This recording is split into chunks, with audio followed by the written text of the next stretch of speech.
Hello, my friends. Just as promised, in this section, we're going to talk about HTML lists. HTML lists are used to create, lists of information. Now, all lists may contain one or more list elements. There are basically three types of lists in HTML, and specific tags are used to create each type.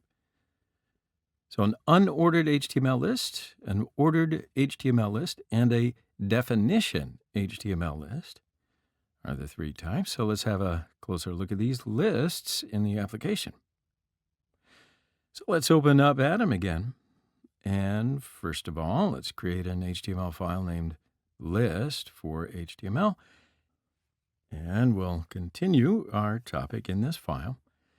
Now, of course, we create the HTML structure to specify that we will write with HTML.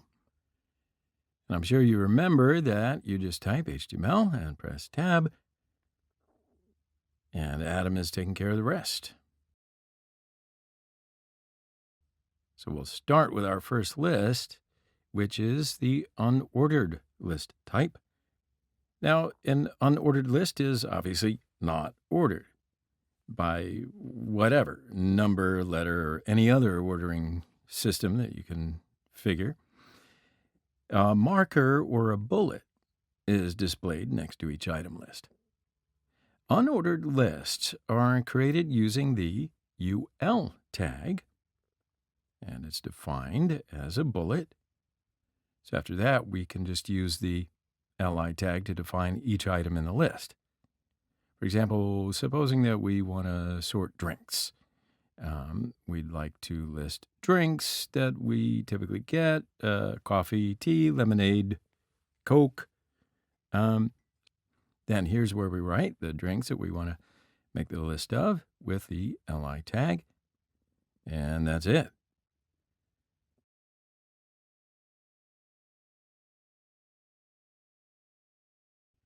Okay, so such markers or bullets are created automatically if we haven't identified a specific type. Or let's say that we want to make a circle marker. We'll add the type attribute to the UL tag again and give it the circle value.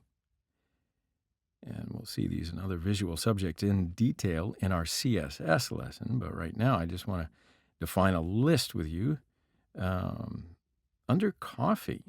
So let's define a new UL tag under the LI tag of coffee.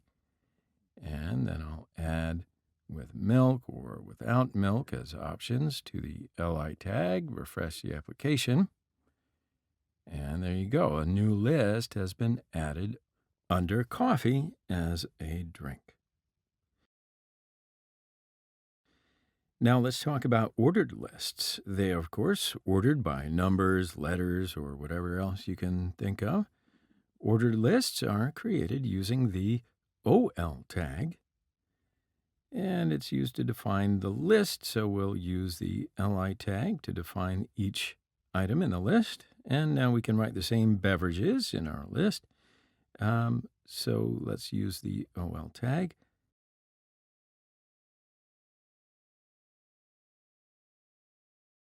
Now, when we save and refresh our application, we'll see that the list comes in as 1, 2, 3, 4, etc. Because by default, it's a numbered HTML list item is going to be marked with the usual numbers, 1, 2, 3, etc. So if you add or delete items on the list, the numbers will change automatically.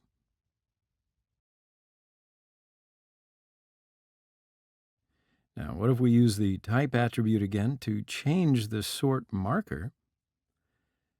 So if we want to, change the ranking to be in capital letters, just type A, and we'll write A to type attribute, or sort by Roman numerals, we write I to type attribute.